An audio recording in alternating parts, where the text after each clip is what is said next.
In this presentation, we will talk about the magnetic force, which occurs when a current-carrying wire is placed in a magnetic field. So it turns out that electrical currents respond to magnetic fields. And so in the picture over here on the right, there is a current-carrying wire with current pointing in the downward direction, and it's placed between the north and the south end of a magnet. So the reason that the picture is sort of incomplete here is because we know that magnetic poles cannot exist all by themselves. So there's actually a south pole somewhere over here, and on the other side of the south pole here, there's a north pole. But in between the two poles, there's a pretty uniform magnetic field that points from the north end of one magnet to the south end of the other magnet. So we've got a current that's going straight down, and then we have a magnetic field that is going to the right. And it turns out when a current-carrying wire is placed in a magnetic field, it experiences a force. And the direction of the force is actually perpendicular to the direction of the current and the magnetic field.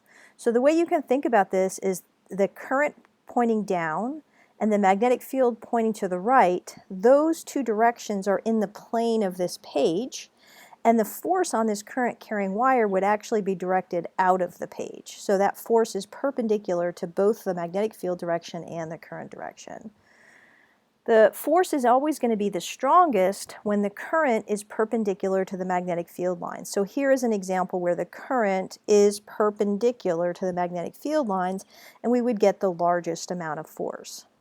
If the current were to switch direction and go upward, then the force would switch direction and it would go into the page instead of coming out of the page. And then also if we had the current direction going down, but the magnetic field switched direction, that would also change the direction of the force. But the force is always going to be strongest when the current is perpendicular to the magnetic field. Also, if the current was actually parallel to the magnetic field, so if the wire was going along the direction of the magnetic field, then it wouldn't experience any force at all. The strength of that force depends on the strength of the current, how much current's passing through the wire. It also depends on the strength of the magnetic field. If there's no magnetic field, then there wouldn't be a force either. There's a nice demonstration video that's available on YouTube. I am not going to play a demonstration video inside of another video, but I think this is a great video that sort of shows this demonstration. Another great demonstration that I would do in class if I had the ability to do that in a face-to-face situation is to show that there's also a force that is exerted from a magnetic field on moving charge. So this is a picture of that, which doesn't do it justice, but you could also watch the demonstration video that's available on YouTube.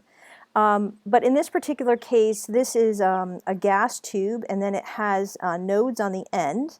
And inside that tube, there's a gas. And what's happening is that the ends of this tube, from here and here, are actually connected to a positive and a negative terminal. And it causes the electrons to get excited. And it's like a gas discharge tube. And essentially, that gas, electrons get excited, they glow, and you can see them here. Now, normally, if there was no magnet present, the charged particles would just go straight across and out to the other terminal, but because there's this magnet that's nearby, it actually deflects the moving charge.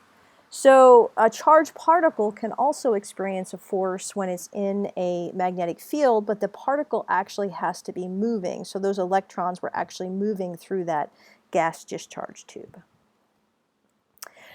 I'm not going to spend a lot of time talking about the magnetic force, but I did want to mention something that we're all familiar with, which is the aurora borealis. So it turns out that the Earth's magnetic field, which we know looks very similar to a bar magnet, is all around the Earth. And the Earth is actually constantly bombarded by particles, you know, from the sun and so on. And so it turns out that those particles can actually be deflected because they're in motion.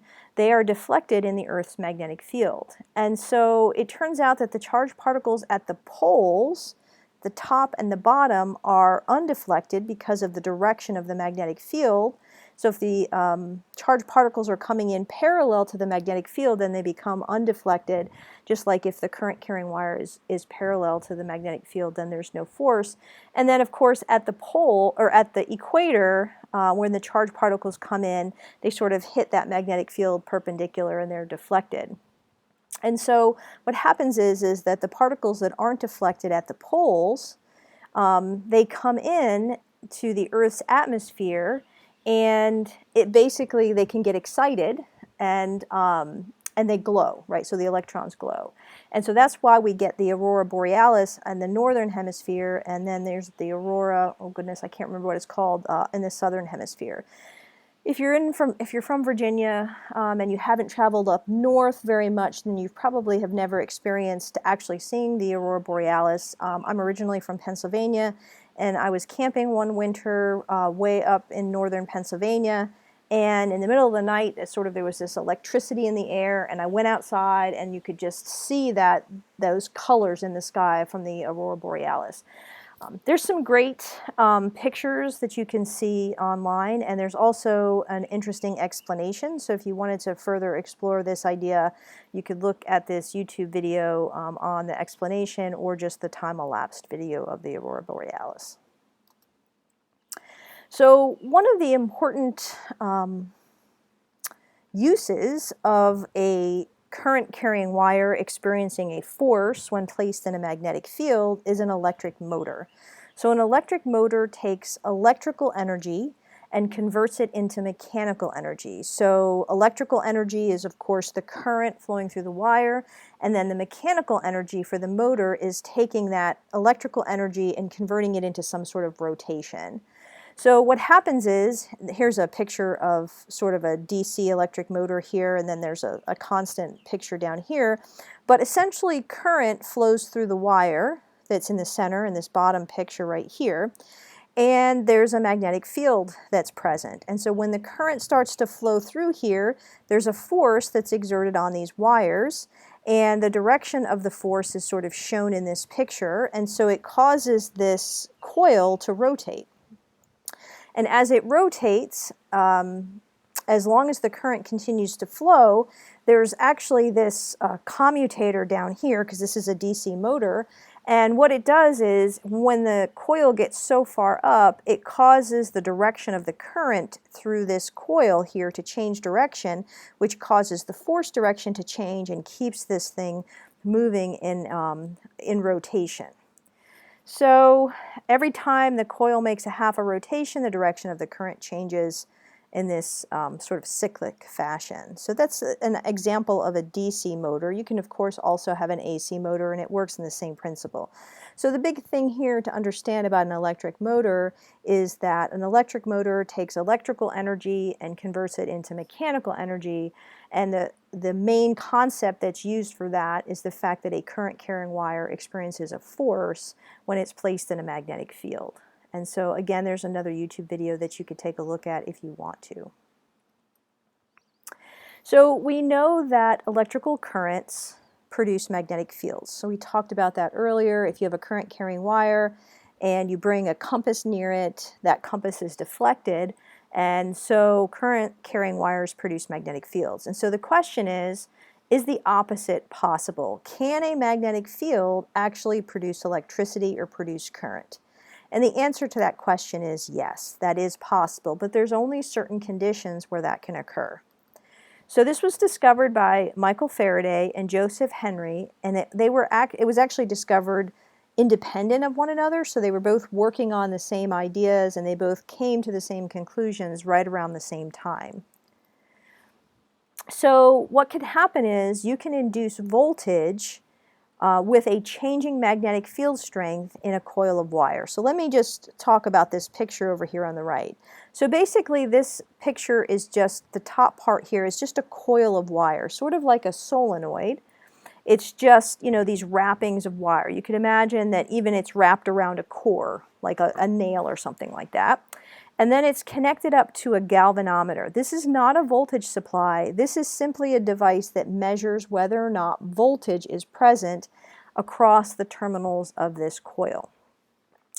By taking a magnet and moving it back and forth near this coil, so this is the direction of the movement back and forth, what happens is that you get voltage induced across that coil. So you are producing voltage that can then produce electricity, and the way that that's happening is by taking a magnetic field and having the strength of the magnetic field, because remember it's strongest near the poles of the magnet. It's very strong when the magnet is nearby these coils, and then when you pull it away, the magnetic field strength is less, and so you're creating a changing magnetic field in the coils that pass through the coils, and that induces voltage. So moving a wire near the magnet also produces the voltage in the coil. So I could keep this magnet stationary, and I could move the coil back and forth, and that would produce the same results, because still there would be a magnetic field through that coil that's changing in time, and it induces a voltage.